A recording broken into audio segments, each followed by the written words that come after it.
말씀 보겠습니다. 오늘 말씀은 에스겔서 47장 1절입니다. 에스겔서 47장 1절 말씀.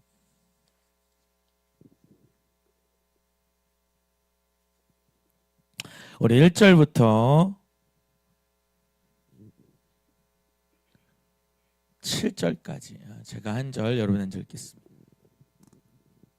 에스겔 47장 1절부터 7절까지 제가 한 절, 여러분들 한 절 읽도록 하겠습니다.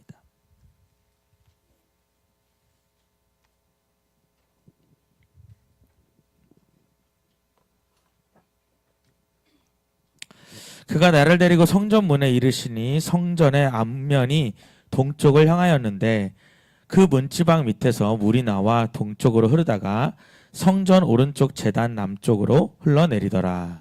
그가 또 나를 데리고 북문으로 나가서 바깥길로 꺾여 동쪽을 향한 바깥문에 이르시기로 본즉 물이 그 오른쪽에서 스며 나오더라. 그 사람이 손에 줄을 잡고 동쪽으로 나아가며 천척을 측량한 후에 내게 그 물을 건너게 하시니 물이 발목에 오르더니 다시 천척을 측량하고 내게 물을 건너게 하시니 물이 무릎에 오르고 다시 천척을 측량하고 내게 물을 건너게 하시니 물이 허리에 오르고 다시 천척을 측량하시니 물이 내가 건너지 못할 강이 된지라. 그 물이 가득하여 헤엄칠 만한 물이요 사람이 능히 건너지 못할 강이더라. 그가 내게 이르시되 인자야 내가 이것을 보았느냐 하시고 나를 인도하여 강가로 돌아가게 하시기로. 다 같이 읽겠습니다. 내가 돌아가니 강 좌우편에 나무가 심이 많더라. 아멘. 할렐루야. 좀 크게 아멘 합시다. 할렐루야. 우리 여기 칼렌더, 우리 선포 칼렌더 항상 하지요. 우리가 이번 주부터 계속 하고 있는데 오늘은 나는 축복의 통로입니다 라고 우리 베드로전서 12장 3절의 말씀을 선포합니다. 우리 가슴에 손을 얹고 한번 선포했으면 좋겠습니다. 나는 축복의 통로입니다. 우리 10번 선포합니다. 시작. 나는 축복의 통로입니다. 나는 축복의 통로입니다. 나는 축복의 통로입니다.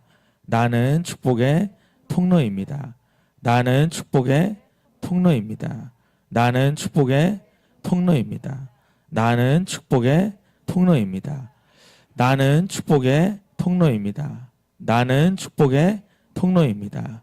나는 축복의 통로입니다. 아멘.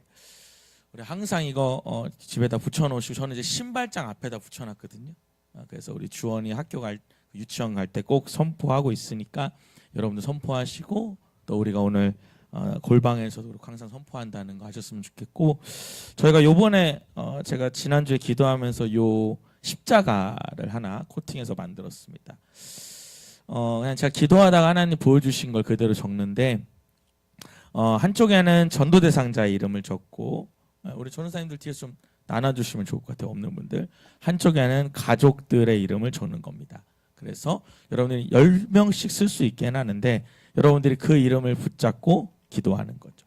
그래서 여러분들이 이게 좀 손에 제가 일부러 이렇게 손에 잡히게 해놨어요. 그래서 여러분 실제로 십자가 중에 나무 십자가 중에 손에 붙잡고 기도하는 십자가 있잖아요. 그거를 제가 착안해가지고 여러분이 네임펜으로 이름을 쓰시고 여러분 이걸 붙잡고 이제 40일 동안 우리가 다음 주부터 30일 동안 기도를 하는 겁니다. 뭐 목사님 이렇게까지 합니까? 라고 하는데 제가 말씀드렸잖아요. 우리가 하세요라고 해서는 안 돼요. 해야 됩니다. 그냥 그러니까 앞으로 이렇게 하면 좋겠어요가 아니고 그냥 해야 돼요. 그래서 우리가 똑같이 기도를 하더라도 다양한 방법을 갖고 기도하는데 여기다 이제 이름을 쓰고 기도를 할 거예요. 그래서 저도 여기다가 가장 먼저 이제 쓸 사람 중에 하나가 우리 나이스가이 미용실 아저씨. 그 아저씨가 제 첫 번째 사람이고 요번에 제가 운동하면서도 저희 PT 선생님도 제가 계속 기도하고 있거든요. 꼭 하나님 만나도록. 얼마나 욕을 하는지 저랑 얘기하면서 제가 못해서 욕하는 게 아니고요. 그냥 항상 입에 18이 붙었어요. 자기는 그냥 약간 성격 파탄자였다고 막 이런 얘기 계속하고 예전에 이제 그 격투기 했던 사람이고 이러다 보니까 그런 어려움들을 이번 주에 얘기하는데 이번 주에도 PT 봤는데 1시간 PT였는데 1시간 40분 동안 PT를 받았어요. 되게 좋겠다 싶은 게 아니라 하나 PT 해주고 계속 얘기 듣고 제가 잘 들어줘서 계속 말하는 것 같아요. 아니면 내가 좀 힘들어 보여서 힘주려고 하는 건지 모르겠는데 그렇게 이야기를 많이 들은 것 같아요. 어쨌든 우리가 기도를 하세요라고 하는 게 아니라 우리는 기도 그냥 하는 교회니까 다음 주부터 우리가 월요일부터 금요일까지 우리가 약 6주 동안 우리가 온전히 기도로 나아가는 그런 시간이 되었으면 좋겠습니다. 우리 옆에 사람한테 한번 선포했으면 좋겠어요. 당신이 기도하면 역사가 일어납니다. 다시 한번 당신이 기도하면 역사가 일어납니다. 오늘 여기 주제가 되살아나리라라고 하는 주제로 저희가 다음 주부터 기도를 하는데 오늘 말씀도 되살아나리라라고 하는 부분이 딱 나오는 말씀입니다. 여러분 요즘에 사람들이 되살아나요? 점점 더 죽어가요?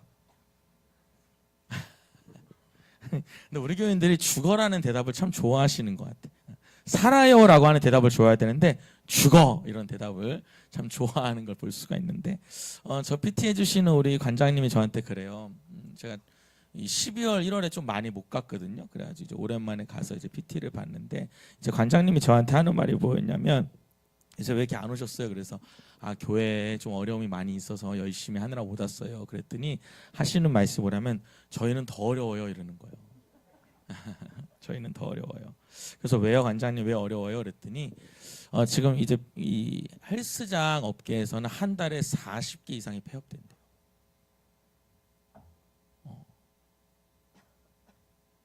그러니까 이 헬스장, 그러니까 본인이 아는 사람들, 그러니까 헬스하는 분들이 이제 그 운영하는 분들이 모여서 이끌어가는 카페에 이 폐업 신고가 우리 여기 정리합니다라고 하는 게 한 달에 40개씩 올라옵니다.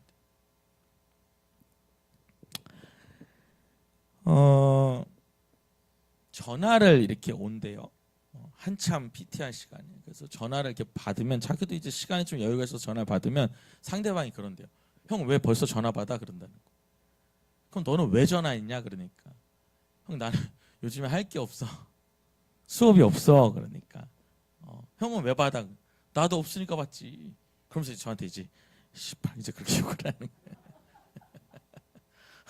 이번 주에 계속 그 얘기 들으면서 내가 여기 18소리 들으러 온 건지 PT 받으러 온 건지 헷갈리더라고. 하도 그 얘기하니까 본인이 아마 그만큼 욕하는지 잘 모르실 거예요. 그러니까 저한테 이제 속 얘기를 하는 거예요. 부인도 자기한테 엄청 막 부인이 그런데요. 왜 이렇게 운동한 사람이 나약하냐고 막 그러면서 마지막 그 말일 되면은 또 돈 갖고 오라 그런다고. 또 그러면서 또 18도 그러고 계속 그래요. 그러면 이제 건물 있는 사람은 좀 많이 부유하냐라고 보니까 이렇게 이 부동산 채널들 보면은 뭐 꼬마 빌딩 뭐 나중에 돈 많이 번다가 샀다가 어려움 당하는 것들을 많이 보고 분명히 빌딩 살 때는 이자가 작아서 월세만 이렇게 받아도 충분히 운영이 될 줄 알았는데 이게 월세가 올라가 버리니까 감당이 안 되고 감당이 안 되니까 이제 월세를 좀 더 올리고 월세를 올리니까 이제 거기 들어와 있는 업장이 견디지 못하고 나가니까 월세를 내려야 되는데 내리면은 은행에서 이 건물의 가치가 떨어졌다고 이 상환을 시킨다는 거예요. 빌려준 돈을 다시 갚게 한다는 거죠. 그래서 그 상환을 시켜서 못 갚으면 이제 뭘로 가요? 경매로 가는 이제 이런 상황인 거죠. 여러분 요즘에 살아나요? 점점 더 죽어가요? 점점 더 죽어가는 이런 시간이. 근데 하나님은 우리 교회 안에 계속 이 에스겔 말씀을 통해서 살아나는 이야기를 하고 계셔요. 오늘 여러분 말씀도 그냥 간단한 얘기예요. 되게 살아나는 이야기에 대한 말씀을 오늘 저에게 주셨고 사실 제가 오늘 그 에스겔서를 안 하고 좀 더 이 노아 쪽 얘기를 하고 싶었는데 하나님이 마지막까지 에스겔서 이 살아나리라라고 하는 말씀에 대해서 좀 더 이야기 나누게 하기를 원하시더라고요. 에스겔서 4장부터 43장까지는 여러분들이 에스겔서 안에 뭘 볼 수 있냐면 이 새로운 성전, 그러니까 우리가 뭘 볼 수 있냐면 앞으로 이 천국이라는 곳을 이 에스겔을 하나님께서 이끌고 가는 얘기가 나옵니다. 그게 이제 40장에서 43장이에요.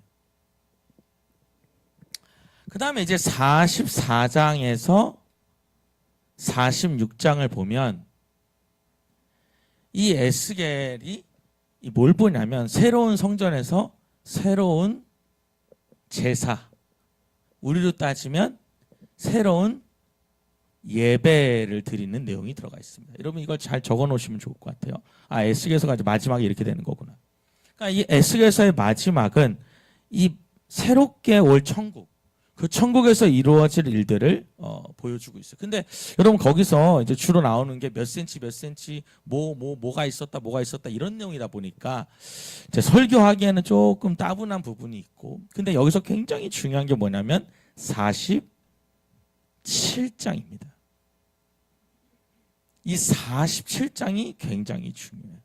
근데 이 47장이 뭐만큼 중요하냐면 에스겔서 37장과 47장이 이 에스겔서의 하이라이트라고 볼 수가 있습니다. 여러분 에스겔 37장이 뭐였죠? 이거죠, 이거. 마른 뼈가 살아나는 얘기. 이게 37장입니다. 그럼 오늘 47장은 뭔지를 우리가 좀 같이 보도록 하죠. 오늘 이 47장은 물에 대한 얘기예요.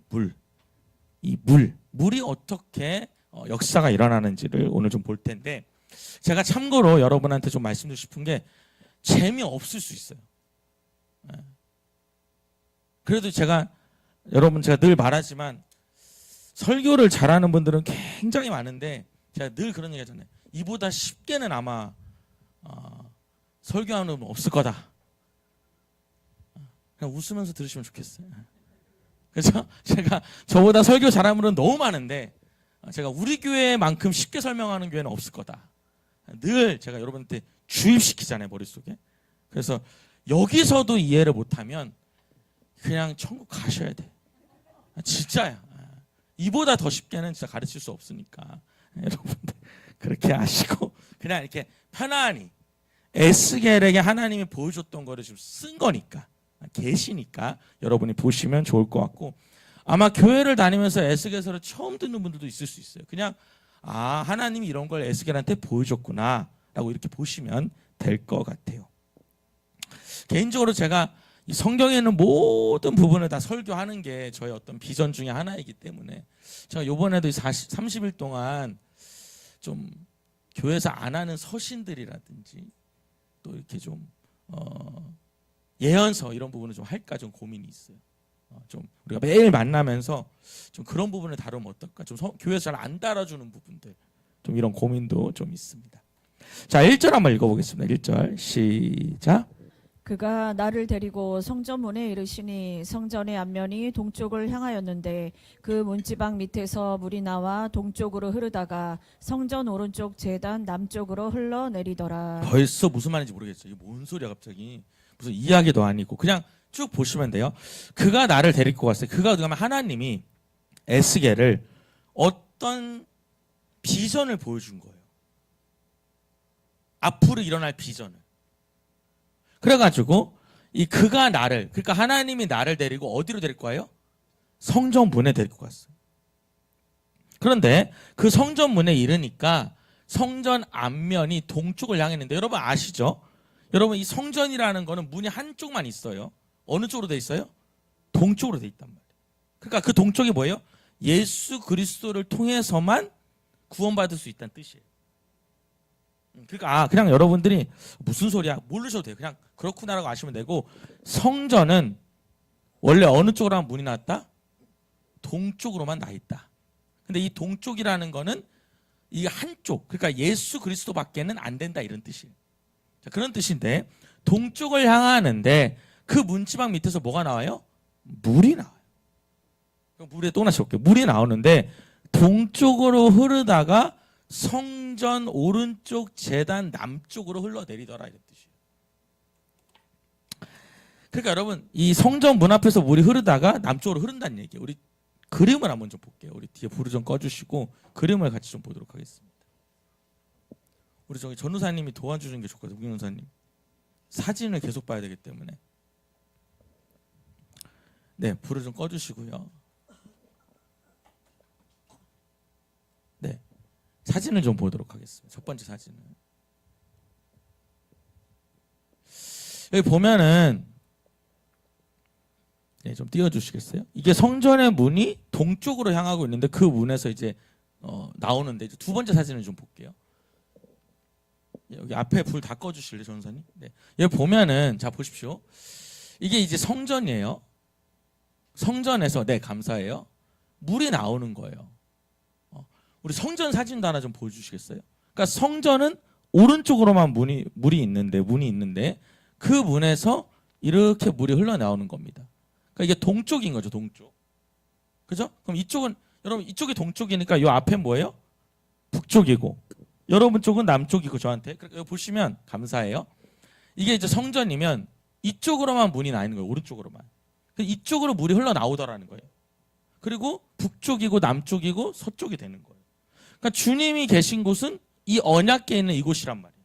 그러니까 교회로 따지면 여기인 거죠, 여기. 아시겠어요? 이제 이렇게 그냥 볼 수 있는 거예요.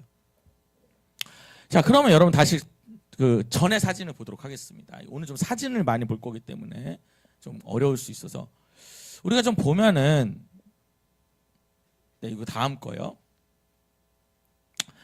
예수님이 이 동쪽으로 데리고 왔다는 거예요. 이게 하나님이 예수님이 계시고 이제 에스겔이 이렇게 있는 거죠. 하나님이 누군가 데리고 간 거예요. 가니까 물이 이렇게 흘러 나오더라는 거예요.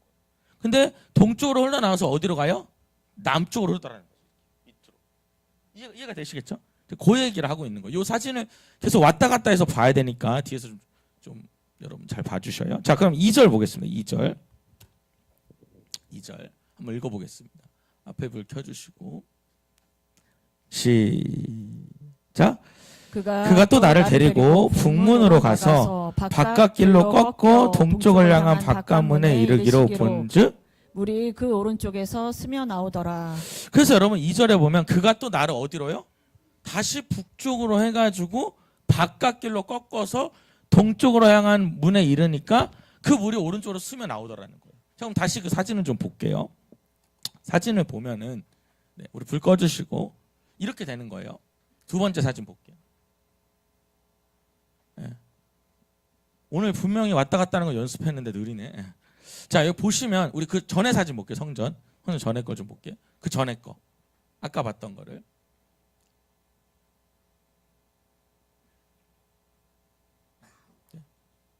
전에 사진을 좀 보면은 북쪽으로 해가지고 이제 올라가잖아요. 네, 감사합니다. 이렇게 북쪽으로 꺾어 올라가가지고 돌아가지고 바깥으로 해가지고 요 앞으로 왔다 이 말이에요. 그런 뜻입니다. 그래서 여기서 보니까 물이 스며 나왔는데 다시 북쪽으로 해서 돌아가지고 바깥문에 이르니까 물이 흐르더라. 이제 이런 얘기인 거예요. 그냥 스토리가 그런 거예요. 자, 그럼 이제 3절을 한번 볼게요. 3절을 보도록 하겠습니다.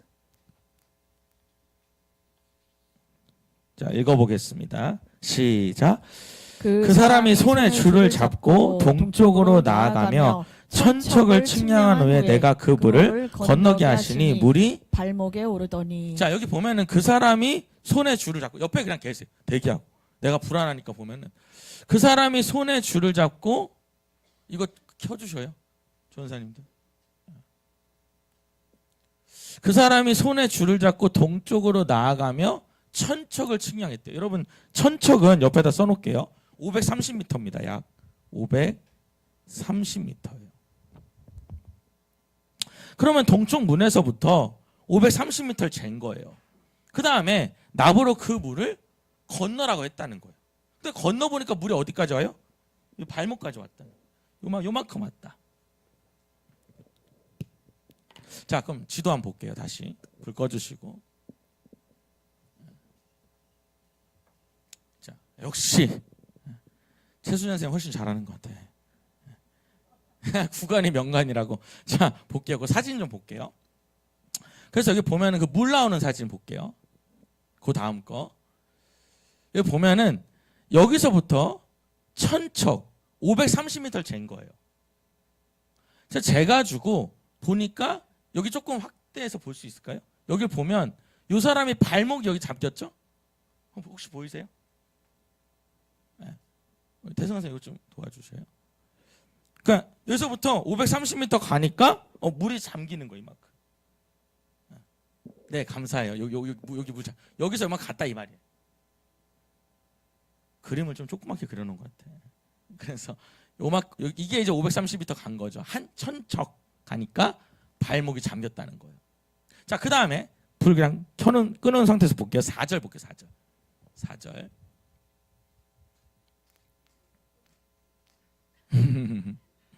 분명히 꺼놓은 상태에서 보냈더니 열심히 켜놓으셨네. 괜찮아요. 읽어보겠습니다. 시작. 다시 천척을 측량하고 내게 물을 건너게 하시니 물이 무릎으로 올라오고 다시 천척을 측량하고 내게 물을 건너게 하시니 물이 허리에 자, 그럼 여러분 오르고. 이렇게 동그라미 쳐볼게요. 3절에 보면 발목에 왔대요. 발목에. 그 다음에 또 천척을 갔대요. 그럼 여러분 몇 미터 간 거죠? 1060m 간 거예요. 자, 530에서 또 천척 갔으니까 530m 갔다는 거예요. 그러니까 어디까지 왔대 물이? 여기 무릎까지 왔다는 거예요. 무릎. 걷다 동그라미 쳤고요. 무릎까지 왔다는 거예요. 그래서 발목에서 무릎까지 왔네. 자, 그 다음에 또 어떻게 돼요? 다시 천척을 측량하고 내게 물을 건너게 하시는 물이 어디까지 왔대요? 이제 허리까지 왔다. 자, 그 다음에 5절에 보면 시작. 다시 천척을 측량하시니 물이 내가 건너지 못할 강이 된지라. 그 물이 가득하여 헤엄칠 만한 물이요. 사람이 능히 건너지 못할 강이더라. 그럼 여러분 몇 번을 더 쟀어요? 여기 보면은 발목에서 무릎까지 왔고 또 530m 가니까 허리까지 왔고 또 530m 가니까 어디까지 와요? 헤엄칠 만한. 건널 수가 없는 거예요. 헤엄칠 만하게 물이 가득 차 있더라고요. 자, 그럼 지도 한 번만 더 볼게요. 뒤에서 너무 고생하시는데 다시 그 사람이 들어가는 사진을 보면 530m에 보면은 여기서 발목까지 찼잖아요. 그냥 무릎까지 차죠. 허리까지 차요. 그 다음에 잠겨버리는 거. 그러면 이제 불 켜주셔요. 이게 뭘 보여주냐는 거예요. 이제 그게 중요한 겁니다. 자, 여러분 여기서 중요한 건 뭐라고요? 물이 중요한 거예요. 물. 여러분 물이라는 게 뭡니까? 모든 생물이 살 수 있는 요소예요. 여러분 아무리 돈이 많아도 물 없으면 그래요. 죽어요. 아니, 이상하게 우리 교인들이 죽는다는 표현을 좋아하셔. 물 없으면 죽어요. 그럼 여러분 이 물은 뭘 뜻하냐면 은혜를 뜻합니다. 은혜를. 그러니까 하나님의 은혜가 얼만큼? 발목만큼 찼었고 더 가니까 무릎만큼 찼었고 그 다음 더 가니까 허리만큼 차고 더 가니까 이 가득 찼다는 거예요. 내 머리 잠길 만큼. 자, 성경에는 물에 대한 얘기가 많이 나옵니다. 한번 적어볼게요. 몇 장 몇 절인지. 창세기 2장 10절을 보겠습니다. 이 물이라는 게 하나님의 은혜, 하나님의 성령을 뜻하는 건데 창세기 2장 10절입니다. 창세기 2장 10절 한번 보겠습니다.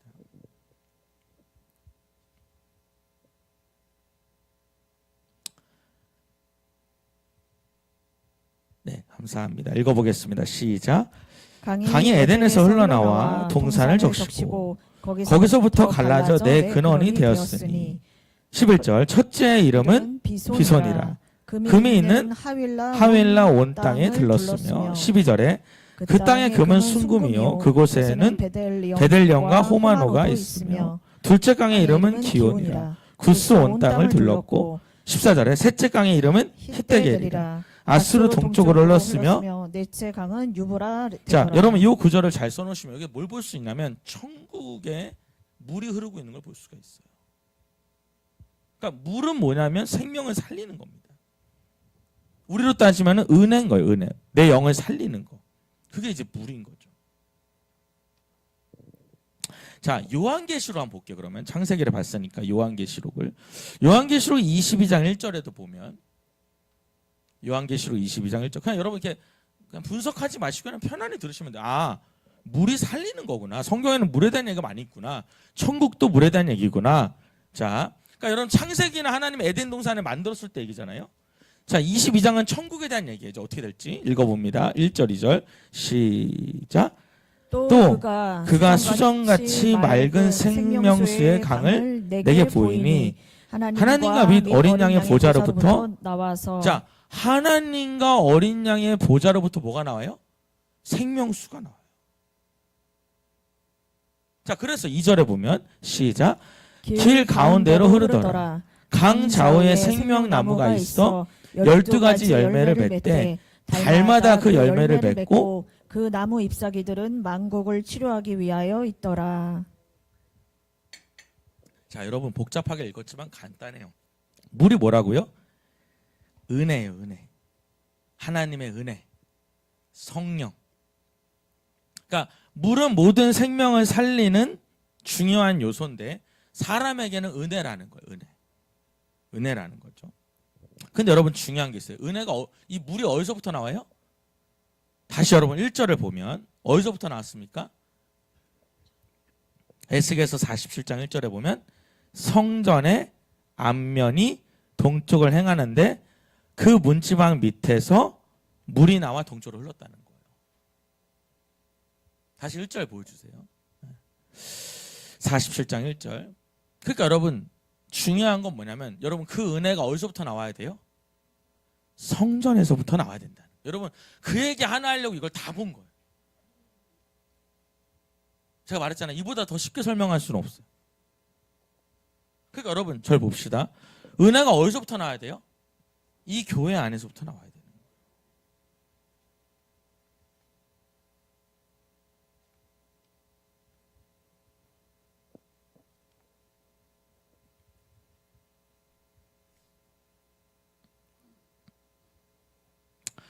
그러니까 여러분 그러면 왜 교회 안에서부터 은혜가 나오냐? 하나님이 교회 안에 임재하시기 때문입니다. 그래서 교회로부터 나오는 거예요. 그러니까 여러분 이 교회가요. 교회가 하나님의 임재하지 않으면 교회가 아닙니다. 그건 여러분 그냥 건물인 거예요.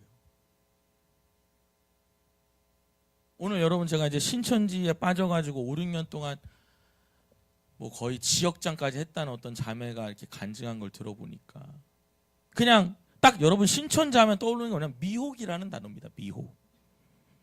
그러니까 미혹이 뭐예요? 홀렸다는 거예요. 홀렸다는. 완전히 홀렸다는 거예요. 그래서 자기가 신천지 알면서도 거기에 들어갔는데 그 아모스 말씀을 설명하면서 마태복음 26장, 24장을 설명하면서 이 부분이 홀렸다는 거예요. 그래서 그때부터 마치 정신 나간 사람처럼 전도를 했다는 거예요. 여러분 신천지 안에 하나님이 계셔요? 계실 수 없죠. 왜냐하면 다른 영이니까. 악한 영이니까 그런 거예요. 여러분 우리가 성전이라는 것이 지금도 마찬가지예요. 우리가 모든 교회 안에 하나님이 계시지 않으면 그건 성전이 아닌 거예요. 사실은. 건물만 교회인 거예요. 여러분 우리도 알아야 될 게 뭐냐면 우리는 중성교회니까 우리 교회 하나님이 계시냐? 하나님이 늘 계실 수 있도록 우리가 만들어야 돼요. 동의하시면 크게 아멘 합시다. 여러분 매일 싸움하고 분열하고 이간질하고 서로 다투고 서로 막 돈 갖고 싸우고 목회자와 싸우고 이런 교회 안에 하나님 있을까요? 여러분 하나님은 거룩한 분이시기 때문에 어느 교회 안에나 다 있다고 말할 수가 없어요. 진짜 하나님이 임하는 그곳이 돼야 돼요. 여러분 우리가 에스겔서 보면서 뭘 봐요? 하나님이 예루살렘 성전을 떠나는 걸 보거든요. 하나님이 성전을 떠나는 예가 에스겔서에 나와요. 그러니까 여러분 오늘 우리 교회 안에 그 하나님의 영이 가득하기를 원하고 또 여러분 안에 하나님의 영이 가득해야 돼요. 그냥 교회만 와서 내가 하나님 안에 있어, 내가 하나님 나 믿어 이걸로 끝이 아니에요. 정말 하나님이 내 안에 거하는 사람이 돼야 된다.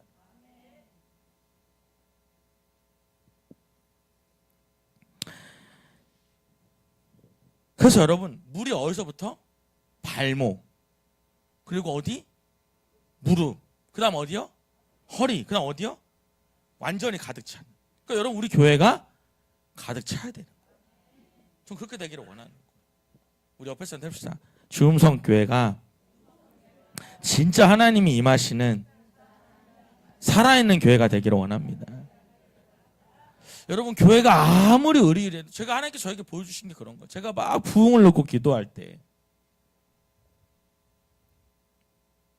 하나님 왜 부흥하는 부분에서 이렇게 어려움이 있습니까? 라고 막 기도할 때 하나님 저는 목회가 이렇게 왜 이렇게 어렵습니까? 라고 기도할 때 하나님 주신 마음이 뭐냐면 실패는 사람이 모이지 않는 게 실패가 아니라 그러면서 저에게 환상에 뭐가 보이냐면, 하나님 기도하면서 뭐가 보이냐면, 가득 사람이 차 있는 4층짜리 건물이 보이는데, 이 4층이 본당만 4층까지 돼 있는, 항상 저에게 보여주시는 성전이 하나 있거든요. 기도할 때 그 성전에 사람이 되게 많은 걸 보여주시는데, 내가 덩그러니 서 있는데 거기 하나님이 안 계신 걸 보여주시는 거예요.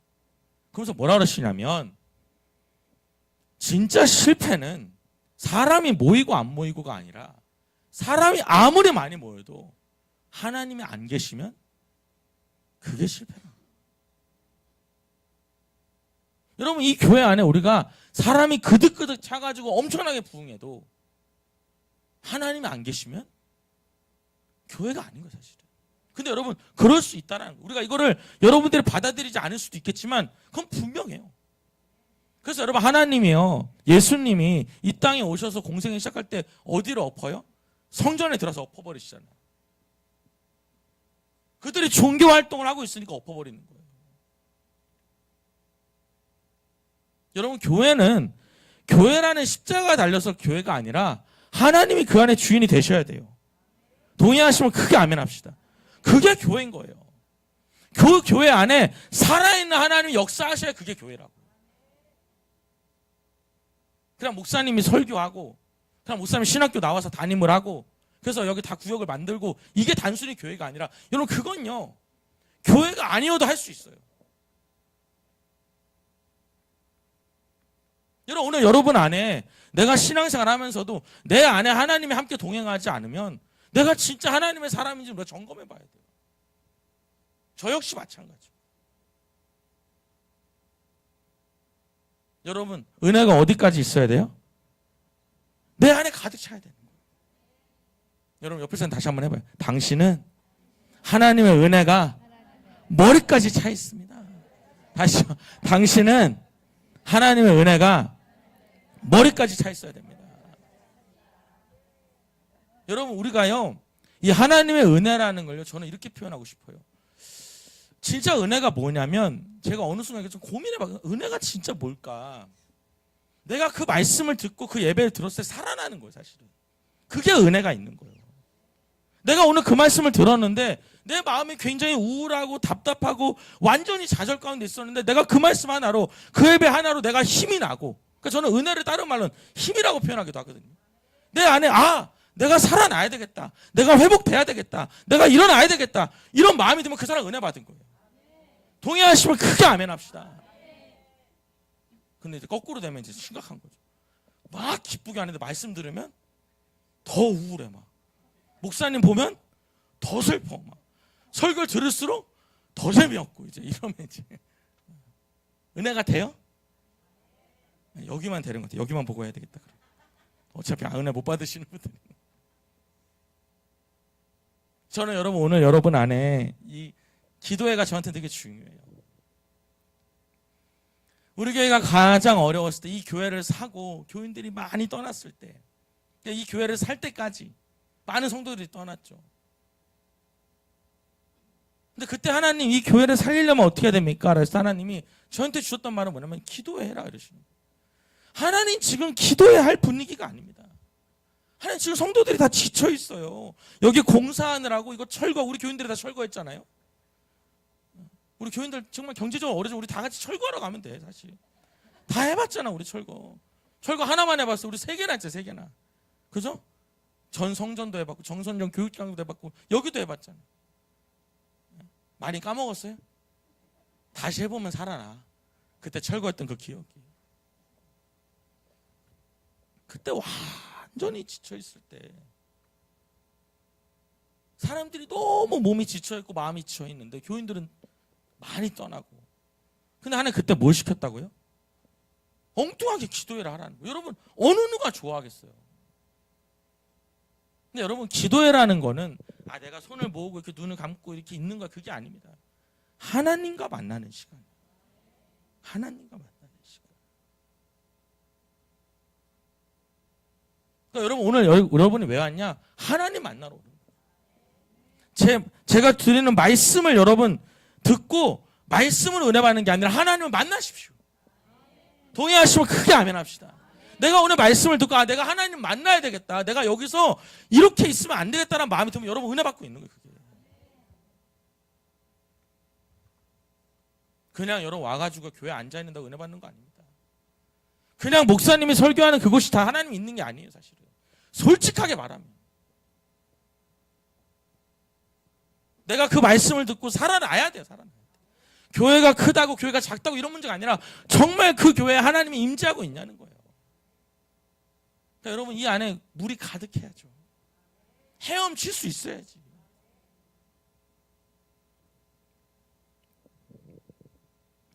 여러분 5절 한번 읽어보겠습니다. 5절 6절 근데 그가 말해요. 6절에 시작. 그가 이르시되 인자야 내가 이것을 보았느냐 하시고 나를 인도하여 강가로 돌아가게 그래서 하시기로. 여러분 물에다 잠기는 거 보더니 이제 나와 이거 봤냐고 나오라고 하는 거예요. 자 7절 봅니다. 시작. 내가 들어가니 강 우편에 나무가 심이 많더라. 근데 여러분 이 강 우편에 뭐가 많아요? 나무가. 여러분 나무가 왜 심이 많죠? 맞아요. 물이 많으니까. 그것도 여러분 씁니다. 소생이라고 쓸게요. 살아나는 거죠. 여러분 우리가 나무같이 살아나야 되는 거예요. 오늘 여러분 오늘 말씀은 간단해. 살아나야 된다는 살아나야 돼. 뭘로 살아나냐? 하나님의 영으로 살아나는 거예요. 하나님의 영으로. 오늘 여러분 내 안에서 내가 눈은 뜨고 있으나 내가 죽은 자 같은 자들이 살아났으면 좋겠어요.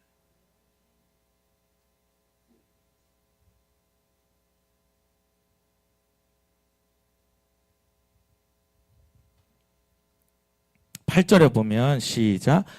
그가 내게 이르시되 이 물이 동쪽으로 향하여 흘러 아라바로 내려가서 바다에 이르리니 이 흘러내리는 물로 그 바다의 물이 자, 이 물이 동쪽을 향하여 흘러서 아라바로 내려가서 바다에 이른대요.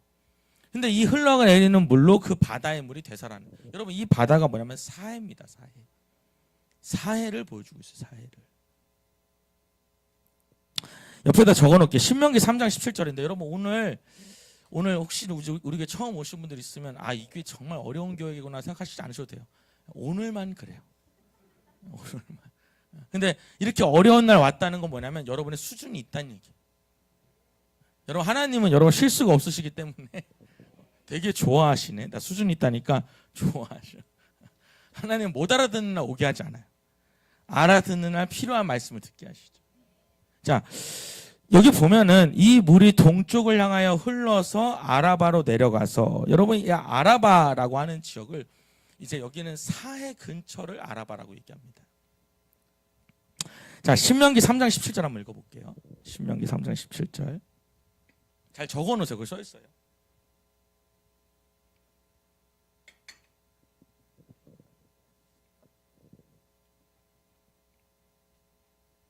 감사합니다. 오늘 고생 많으시네요. 읽어봅니다. 시작. 또는 아라바와 요단과 그 지역이요 긴네겔에서 아라바 바다 곧 염해와 비스가 산기슭에 이르기까지 동쪽 지역입니다. 그러니까 여러분 여기서 염해가 뭐냐면 사해입니다. 그러니까 아라바 바다, 아라바 지역 근처가 사해 근처예요. 그럼 여러분 사해가 뭡니까? 자, 우리 한번 지도 한번 볼게요. 우리 좀 불 꺼주시고요. 사해가 뭔지 보면 이스라엘과 요르단에 걸쳐 있는 그 호인데 우리 그림 좀 보겠습니다. 네, 전사님 같이 좀 도와주시는 게 좋을 것 같아요. 여기 보면은 지도를 좀 먼저 볼게요.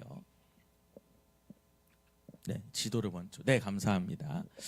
여러분 여기 보면 이스라엘과 그리고 여러분 요르단이 있고 시리아가 있는데 잘 보셔야 돼요. 이제 여러분 이렇게 강물이 지중해 물이 이렇게 들어옵니다. 들어와서 요르단강을 지나서 요르단강을 지나서 쭉 내려오는데 여러분 물이 나가는 구멍이 있어요, 없어요? 없어요. 그럼 여러분 물이 어떻게 돼요? 들어오면 나가야 되는데 물이 점점 고이는 거예요. 자, 여러분 물이 이렇게 고이면 나중에 어떻게 되죠? 뭐라고요? 물이 떠진다고요? 뭔가 썩는다고요? 그러네요. 가끔씩 전혀 예상하지 못한 대답을 할 때 깜짝 놀라긴 해요. 자, 이러면 물이 이제 이렇게 모이면 이제 썩긴 썩는데 물이 증발하죠. 사실 난 그 얘기 들으려더니 썩는다 그래가지고 맞아요. 고이면 썩죠. 그럼 여러분 이게 물이 여러분 증발하면 점점 뭐가 생기죠? 바닷물이 들어와서 증발하면 소금이 만들어지는 거예요. 자, 그래서 여러분 여기 보면은 그 다음 사진 넘어볼게요. 이 사해라는 것이 계속 이 물이 증발하는 겁니다. 그래서 여러분 이 물 위가 뭘로 가득해요? 소금 성분이 너무 가득한 거예요. 그래서 여러분 이 사해 바다는 저희도 이제 가봤지만은 이스라엘 가봤지만 이 사해 바다는 이 얼굴을 집어넣지 말라 그래요. 얼굴을 집어넣으면 너무 따가워서 견딜 수가 없기 때문에. 그리고 여러분이 사해 바닷물에 들어가면 이 온 몸이 따갑습니다. 이 소금기 때문에. 그러니까 일반 바다의 5배 이상이라고 보거든요. 자, 또 하나 좀 볼게요. 물이 뜨는 거예요. 그래서 이렇게 보면은. 그래서 여기 보면은 여러분 이 사해 바다를 위에서 본 건데 물이 막혀 있죠. 다 둘러싸여 있어요. 그러니까 여러분 물이 점점 더 짜지는 거죠. 자, 그 다음 거 넘겨볼게요. 여기까지 있나요? 네. 그러면 자 다시 불 켜주셔요. 결국 이 사해 바다는 뭘 뜻하냐면 이것도 여러분 설명이 그런 거지 간단히 말하면 죽은 바다가 살아난다는 거예요.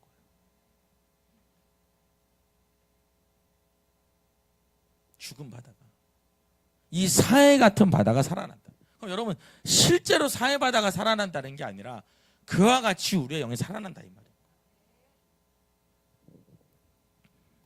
자, 그래서 9절 한번 읽어볼게요. 이제 여러분 어려운 거 다 끝났어요. 사진도 안 봐도 돼요 이제.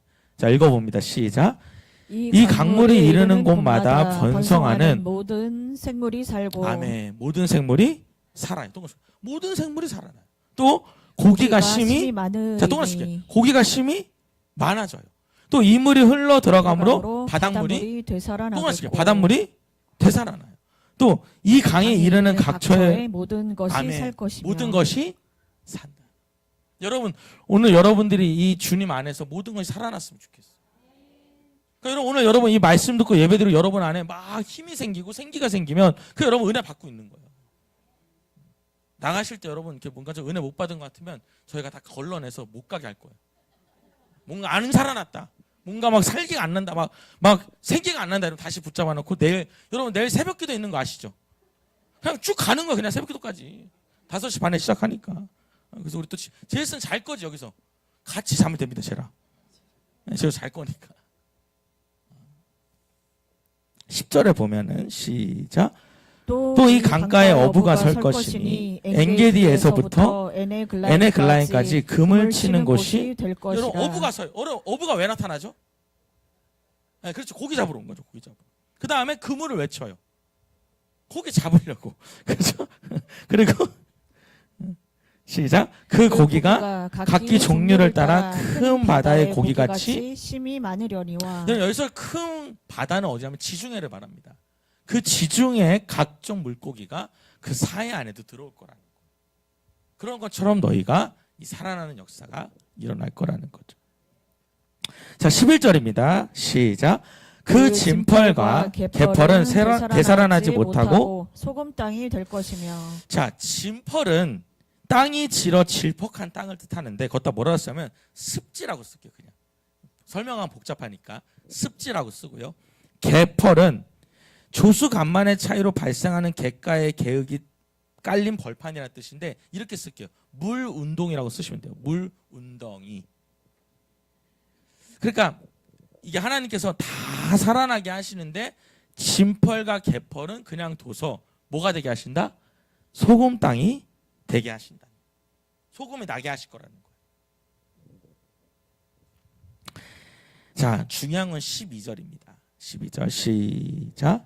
강 좌우가에는 각종 먹을 과실나무가 자라서 그 잎이 시들지 아니하며 열매가 끊이지 아니하고 달마다 새 열매를 맺으리니 그 물이 성소를 통하여 나옴이라. 그 열매는 먹을 만하고 그 잎사귀는 줄쳐볼게요. 그 물이 어디서 나와요? 성소를 통하여 나온다.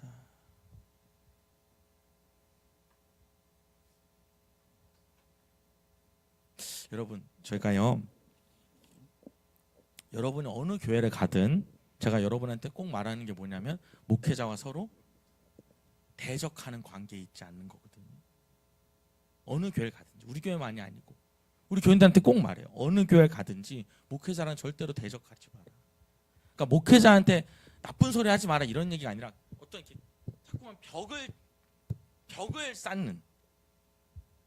그리고 여러분 정말 교회가 제가 말하지만 가장 교회가 좋지 않은 모습이 뭐냐면 싸움과 분열입니다. 여러분 교회가 싸우고 분열하는 교회는 저는 그래요. 이거 내려놓고 나갈게요. 싸우고 분열하는 교회는 안 다니는 게 나아요 사실. 근데 하나님이 사명적으로 너 여기서 끝까지 기도해라고 하는 사람이 있습니다. 이 교회가 살아날 때까지. 그러는 경우 아니고서는 절대로 싸우거나 분열하는 교회는 하나님이 시키지 않은 이상은 안 있는 게 좋아요. 왜냐하면 여러분 이 목회자와 성도가 혹은 뭐 장로님파와 목사님파가 싸우잖아요. 이게 여러분 어떤 결과가 오냐면 다 같이 죽는 거예요. 목회자도 죽고 성도도 죽고 장로님도 죽고 담임 목사파도 다 죽는 거예요.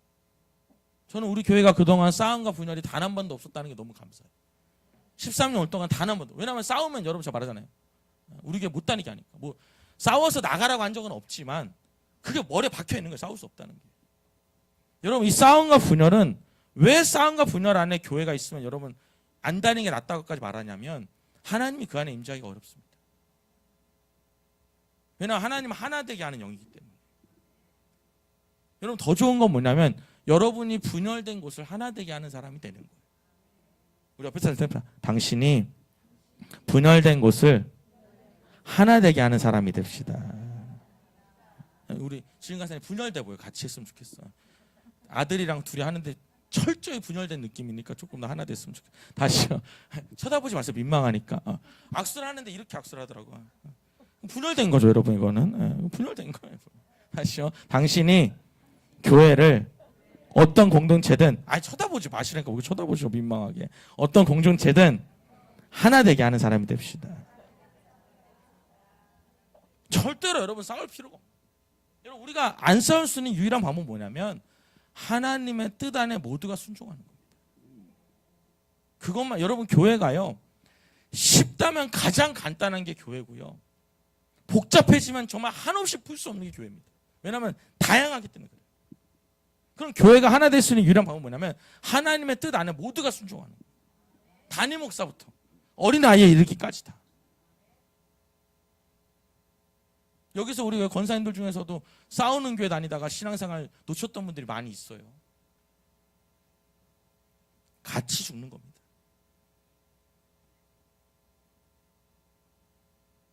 그러니까 우리는 무조건 어느 곳에 교회만이 아니라 여러분의 가정도. 여러분의 가정이 여러분 가면 가정이 갈라져요? 빨리 바꾸셔야 돼요. 나만 들어가면 막 여러분 제가요 사실은 좀 저도 갈라지게 하는 영이 있거든요. 제가 제 동생이랑 저희 사촌이랑 막 재밌게 했는데 저만 끼면 싸움 많이 어렸을 때. 그래서 이상하다는 거예요. 형만 오면 싸운다는 거예요. 형만 오면. 오빠만 오면 싸운다고. 둘이 막 재밌게 놀아. 근데 저만 들어서 제가 막 이상한 잔소리를 하면 막 싸워요. 나도 분열의 영이 있구나. 이런 분들은 여러분 성령 충만해야 돼. 약간 그 아멘 소리가 너무 목사님 그렇게 하실 때입니다라고 말하는 것 같아 나보러.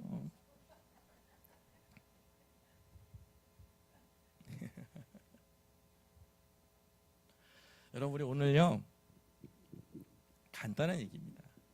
오늘 말씀을 마무리 첫 번째로 하고 싶은 얘기 뭐냐면 우리를 살릴 분이 하나님이라는 거예요. 하나님의 은혜라는 거예요. 여러분 교회 다닌다고 살아나는 게 아니고요. 정확히 말하면 하나님 만나야 살아나요. 근데 교회를 다니다 보면 하나님 만나니까 교회 다니라고 하는 거예요. 근데 교회를 오자마자 하나님 만나는 사람이 있어요. 하나님 큰 사랑 받은 사람. 오늘 그런 사람들이 나오기 원해요. 왔는데 하나님 만나는 거죠. 여러분 잘 아시다시피 그 MBC의 조정민 목사님은 부인이 어느 날 새벽기도 자꾸 가니까 부인 잡으러 가가지고 그거 MBC에 보도하려고 부인 잡으러 갔다가 넷째 날 새벽 기도했대. 자기는 절대로 눈물이 안 나는데 눈물이 주르르르 나더라는 거. 자기는 단 한 번도 울지 않는 사람입니다.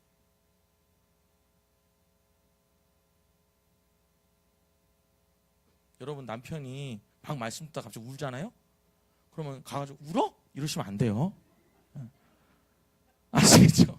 왜 울어? 울고 있으면 여러분 속으로 생각하시 하나님 감사합니다. 눈물은 영의 반응이거든요. 답시다. 눈물이 뭐라고요? 영에 반응하는 거. 이게 여러분 이 영을 다 건드리면 우리가 슬퍼서도 울지만 내가 머리로는 슬프지 않은데 눈물이 날 수가 있어요. 영의 반응인 거죠. 저희 아내가 그렇게 많이 해요. 제가 울고 있으면 울어? 또 울어? 그래서 막 가끔씩 여러분 제가 이렇게 뭐 가족 프로그램 이런 거 보다 보면 혼자 이렇게 좀 저희 집안이 좀 그런 유전자가 많은 것 같아요. 좀 이렇게 울 때가 있어요. 혼자 웃으면 갑자기 탁 꼭 그럴 때 또 나와. 또 울어? 아 그러면 아주 그냥 마음이 쨍 하고 찢어지듯이 그냥 안 울었어 이러면서 딱 쪄발려요. 우리 아내는 감성이 풍부해가지고 울면은 그냥 울어 이러면서 막 팍팍 감정을 깨버리는.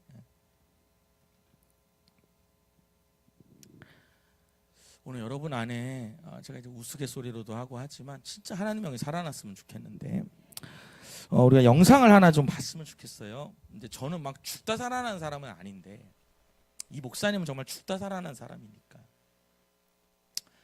이 앞에 나오는 이 김유비라고 하는 목사님은 너무 아버지가 구타를 하는 거예요. 아마 여러분 아시는 분도 아실 거예요. 유명한 분. 얼마나 많이 때리는지. 아무 일 없었다는 듯이 또 아직 기숙사 들어와. 기억하셔요?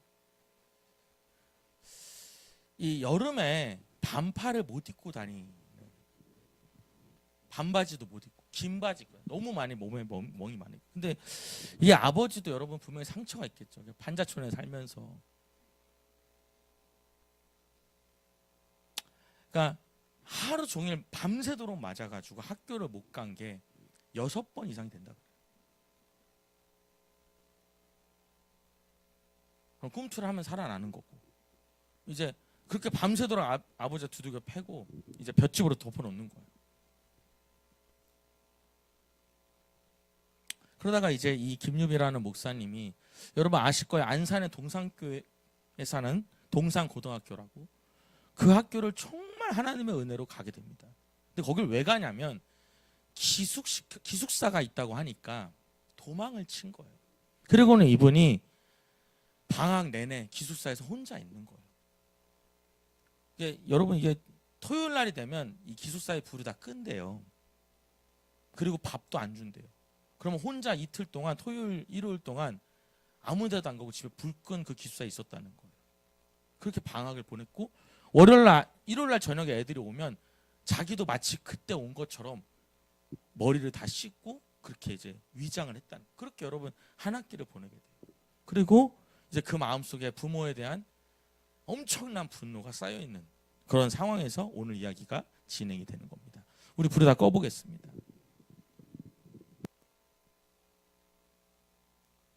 불 다 꺼지면 시작할게요. 틀어주세요. 와서 또 자고. 그게 1년이 지나니까 도저히 안 되겠더라고요. 제가 이거 견딜 수가 없어서 그런 생각하면 안 되는데 더 이상 살고 싶지가 않아가지고 죽어야겠는데 이대로 혼자 죽는 건 너무 억울하니까 그때 너무 철이 없었어요. 그래서 부모에게 복수를 해야 되겠다 이런 생각을 한 거예요. 그런 생각하면 안 되는데 그때 당시에 너무 분노가 있으니까 그래서 이제 계속 그런 고민을 하면서 지냈죠. 그럼 3년 내내 집을 안 갔어요? 3년 내내 이제 집을 안 갔죠. 근데 고등학교 1학년 겨울방학 때 어떤 일이 있었냐면 이제 기숙사에 공사를 하게 됐어요. 그래서 일주일 동안 비워야 돼요. 비워야 돼요. 공사라니까 있을 수가 없는 거예요. 거기 이제 공사에서 다 이제 여자 기숙사로 바꾸니까 남학생이 남아있으면 안 되는 거니까 전 나와야 됐던 거예요. 부득이하게. 그래서 저는 짐을 싸서 이제 오랜만에 갔죠, 집에. 근데 부모님 입장에서 1년 만에 본 아들이니까 반갑잖아요. 그러니까 없는 살림에 막 맛있는 음식을 해준 거예요. 근데 저는 이만큼 차서 왔잖아요. 분노로 여기까지 꽉 찼잖아요. 근데 이제 아버지도 멋쩍잖아요. 그러니까 이제 밥 먹다가 이제 통상 한국 남자들 아빠들이 하는 말, 그러니까 많이 먹어. 이렇게 딱 했어요. 네. 근데 저는 네 이러고 많이 먹으면 됐는데 그때는 그런 정서가 아니라 혼자 미친 사람이 된 거예요. 많이 먹어? 많이 먹어? 내가 어떻게 살았는지 알아? 밥 한 끼로 이게 해결이 돼? 이게 해결이 된다고 생각해 지금? 이러면서 이성을 잃고 제가 아니었던 거죠. 그래서 상을 뒤집어 엎고 네. 손에 잡히는 걸로 집을 다 막 부시고 유리창 다 부시고 그리고 부모님을 정말 똑바로 쳐다보고 소리를 지르면서 이렇게 얘기했어요. 네. 당신들 때문이고 난 죽을 거다. 내일 아침 시체로 발견되면 평생 후회하고 살아라. 근데 그렇게 하고 집을 나갔죠. 근데 제가 그 기숙사에서 운동장 가장자리에 앉아서 맨날 울 때 그 시골 동네에 은행나무 큰 게 있어요. 근데 제가 너무 답답할 때 그 은행나무에 기대가지고 친구처럼 얘기를 했거든요. 나무하고. 예. 그 나무가 소리 없이 다 들어줬잖아요. 예. 근데 그 고등학교에서 그 운동장 규통에서 그 나무가 너무 생각나는 거예요. 애착의 대상이 없으니까 나무하고라도 애착이 된 거예요. 예. 그래서 은행나무에 목을 매서 죽어야겠다는 거 계속 상상했거든요, 그때. 그래서 연습을 했어요. 운동장에서 소각장 옆에서 매듭을 짓는 연습을 하고 목에 걸고 당겨보기도 하고. 그래서 이제 제가 준비한 줄을 가지고 예. 이제 그 시골에 가로등도 없는데 울면서 이제 은행나무한테 간 거죠. 예. 그래서 나무에 이제 목을 매면서 예. 줄을 묶으면서 이제 목에다 거는데 음. 저는 신은 아예 필요가 없었어요. 그러니까 제 인식의 범위 안에 없었고 네. 근데 저희 어머니가 매일매일 하나님 했고 예. 제가 간 기독교 학교는 매일매일 예배를 드렸거든요. 근데 예. 저는 예배 시간 자고 예. 그냥 목사님 째려보고 네. 헛소리 하네 이런 식의 태도고 있었고 그러니까 제가 그때 무심결에 당신을 저주한다. 당신이 있다면 난 당신을 저주한다. 당신이 있다면 내 인생은 이렇게 될 수가 없다. 하고 이제 목을 딱 매려고 하는데 갑자기 예. 몽환적이 되는 거예요, 사람이. 예. 그 약간 해리 상태가 되는 거죠. 예. 어떤 기억이 소환이 딱 된 거예요, 그 순간에. 네, 어떤 기억이? 근데 그 기억이 제가 5살 때 어두운 방 안에서 이제 아버지가 저를 이제 학대할 때 그 장면이 선명하게 그 자리에 있는 것처럼 기억이 나는 거예요. 예. 근데 제가 그때 감정이 폭주하더라고요. 저 아이가 무슨 잘못이 있냐. 저 아이의 유일한 잘못은 저 집에 태어난 거다. 왜 아무도 구해주지 않냐. 저 아이의 저 처절한 눈물을 왜 아무도 닦아주지 않냐. 저 아이가 고통하면서 신음하는 소리 왜 아무도 귀 기울여 들어주지 않냐. 근데 갑자기 그 아이 등 뒤에 방 구석에 하얀색 빛이 제 기억 속에 그게 인식이 되는 거예요. 네. 더 분노가 나는 거예요. 네. 구경했나? 네. 아니 거기 구경했어요? 말이 돼요 이게? 날 방치한 거예요? 당신이 있다면 그걸 구경할 수 있는 거예요?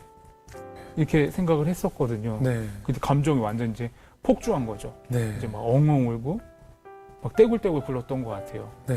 근데 제가 그때 고등학교 1학년이었잖아요. 예. 근데 갑자기 제 내면 안에서 어떤 통찰이 딱 주어지는데 네. 그 고등학교 1학년 아이가 생각할 수 없는 통찰이었던 거예요. 그때 당시 저의 수준으로는. 네. 근데 제 내면 안에 어떤 통찰이 왔는데 그게 뭐냐면 유비야 미안하다. 내가 너를 상처 입은 한 사람 위해서 이 세상에 보냈다. 내가 너의 가정에 보낸 이유는 그들의 아픔에 공감하고 그들을 치유하기 위함이다. 너무 미안하다. 조금만 견뎌다오. 조금만 견뎌다오. 미안하다 유비야. 이렇게 딱 하는 거예요. 제 마음의 통찰에. 근데 저는 그때 당시 제 수준으로 그런 생각을 할 수가 없는 사람이었거든요. 네. 근데 참 신기한 게 그 하나의 통찰로 인해서 제가 지금까지 고통받았던 살아온 이유가 명확해졌고 앞으로 살아가야 될 목적이 분명해진 거예요. 그렇죠, 그렇죠. 저는 왜 이런 집에 태어나서 왜 이렇게 살고 나는 왜 이렇게 고통받으면서 지내왔나 이유가 없으니까 살아갈 이유가 없었던 거죠. 예. 근데 이유가 있었던 거잖아요. 예. 그리고 앞으로도 너무 힘든 이후에도 너무 힘든 일이 많았는데 내가 살아갈 이유가 없어서 죽으려고 했었는데 예. 내가 살아가야 될 이유가 선명해진 거잖아요. 그렇죠. 그래서 제가 상처 입은 한 사람, 그 한 영혼을 치유하는 거. 그때 당시 저는 치유가 지금처럼 이렇게 일상의 용어가 아니었어요. 국어 사전에 찾아봤을 때 치유, 뭐 힐링 이런 게 이렇게 많이 사람들이 인식의 범위 안에 있을 때가 아니라 저는 그게 저 혼자만 갖고 있는 일종의 키워드 같은 거였거든요. 네. 저를 이끌어주는. 네. 그래서 그때 제가 정말 신기했어요. 네. 그러니까 그게 어제처럼 생생한데 지금도 예. 그 새소리 처음으로 들리기 시작을 하는 거예요. 아. 내가 호흡한다. 그러니까 산소가 내 몸에 들어왔다 나간다. 이걸 인식을 처음 해봤고 모든 세상이 다르게 보이기 시작을 한 거예요. 그 순간에. 정말 고요하고 평안한 걸 처음 경험해봤어요. 진짜 성령님을 만났네요. 저는 정말 신기했어요. 예. 그래서 밤이 샜어요. 밤이 새버렸어요. 애들 다 버리고. 네. 집에 갔죠. 아, 집에 갔어요. 예. 근데 이제 부모님이 네. 뜬 눈으로 밤을 지새웠고 집은 이제 다 깨져 있는데 청소가 돼 있는 상태였고 예. 제가 들어가서 네. 큰절을 하고 무릎을 꿇고 울면서 과거의 아드님은 죽었다. 아. 내가 다시 태어났다. 다시 살아갈 거다. 그리고 부모님이 이제 오열하고 끌어안고 아버지도요? 네, 다 이제 그렇게 시작이 된 것 같아요. 아버지는 뭘 하세요? 그 순간에 뭐라고 하셨는지 혹시 기억나요? 말을 못 하세요. 못 하시죠? 그러니까 표현할 줄 모르니까 술이 들어가면은 예. 말을 하시는데 예. 지금도 똑같아요. 아, 말을 그래요? 안 하세요. 표현을 잘 그래서 못하시죠. 저는 아버지 당신에 대해서 직접 들은 건 없어요. 지금도. 그래요. 그럼 그 이후로 이제 삶이 완전히 달라지셨겠네요. 학교로 다시 복학을 하고 그쵸. 나서도. 그렇죠. 어. 제가 이제 신앙을 갖게 되니까 공부를 해야 되겠다 생각이 좀 들더라고요. 그래서 저는 그동안 관심이 없었는데 이제 우리 반에 제일 공부 잘하는 애가 누군가 그때 처음 궁금해서 그 친구한테 가서 예. 야 너가 우리 반 1등이라며. 어? 그래서 쫄았게 나 좀- 약간 왜? 나 좀 공부 좀 가르쳐줘라. 근데 걔가 내가 왜? 그렇지. 아 부탁이야. 가르쳐 주라고. 부탁이야. 나 진짜 바본데 공부 좀 가르쳐줘라. 어. 걔가 너무 착한 친구예요. 예. 마음을 열고 기숙사 친구였는데 예. 수재예요, 수재. 엄청 똑똑한 친구였어요. 네. 근데 자기 짝을 하더니 자기 짝이 되래요. 예. 근데 이제부터 내가 시키는 대로만 하라는 거예요. 어. 밑줄 치고 어. 또 화장실도 못 가게 해요. 공부할 때? 화장실을 가려고 하는데 잠깐 여기 앉아봐. 지금부터 3분 동안 수업 내용을 복기하고 머릿속에 외워. 막 이래요. 일종의 복수 아니었을까요? 그러니까요. 그래서 제가 그대로 시킨 대로 했거든요. 어. 전 또 단순해요. 어. 단순해서 시킨 대로 다 하고. 근데 알겠는 거예요. 이해가 되고. 그 신기한 게 그 친구가 저를 가르쳐 줬는데 그 네. 친구가 1학년 때 반에서 1등이었거든요. 네. 근데 제가 그 다음 시험에서 걔보다 점수가 높았어요. 그 친구도 놀래고 그 선생님도 친구가 가르쳐 주는 시간에 공부를 못 해가지고. 그러니까요. 그래서 선생님도 당황해서 어떻게 이럴 수가 있냐. 근데 그 친구가 적극성은 좀 떨어지더라고요. 다음부터. 끝까지 못 경쟁하지. 네, 근데 되게 고마운 친구죠. 지금도 되게 고마운 친구. 그 친구 지금 뭐에 돼 있어요? 어떻게 돼 있어요? 그 친구는 선생님이 됐다고 합니다. 실제로. 우리 앞에만 불 켜주시고요. 앞에만.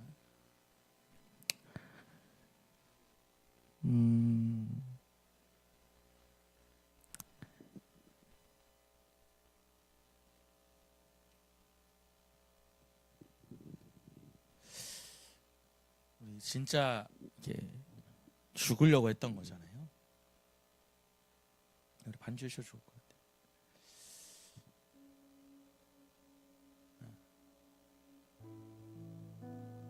네.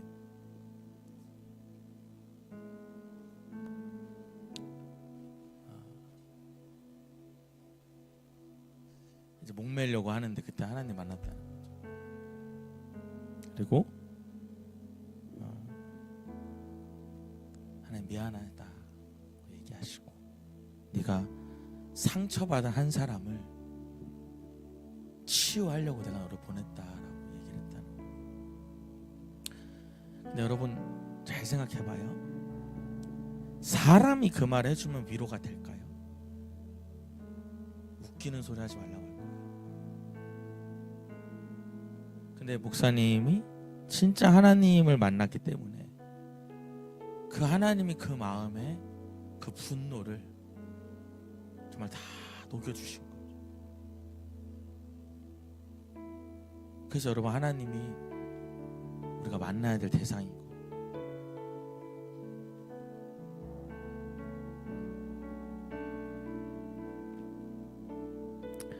그 목사님 마지막에 그래요. 우리 거기까지 못 봤는데 자기는 그때 처음으로 하나님의 은혜를 경험한 것 같다. 여러분의 그 물이 오늘 이 교회 안에 가득 차서 여러분의 그 물이 여러분의 영혼을 살렸으면 좋겠어요. 여러분의 그 물이 여러분의 마음을 그 분노와 또 그 마음의 고통으로부터 자유해졌으면 좋겠어요. 여러분의 그 물이 공부도 안 하고 늘 뒤에 여러분 쓰레기장에서 소각장에서 있던 사람이 어느 순간 공부 제일 잘하는 친구 찾아가서 공부 배워서 어느 순간 그 친구보다 더 공부를 잘하는, 그런 말도 안 되는 기적의 역사가 하나님 만나면 일어날 수 있다는 거예요. 여러분, 어느 순간 교회에서 하나님을 너무 관념으로 얘기를 해요. 너무 형식적으로. 근데 진짜 하나님은 살아있는 분이거든. 진짜 하나님 나를 살리시는 분이거든. 오늘 마지막으로 제가 얘기하고 싶은 게 뭐냐면, 하나님 오늘 진짜 하고 싶은 얘기가 뭐예요? 라고 했을 때 하나님이 저에게 주신 성경 구절이 있는데 사도행전 2장 21절이에요.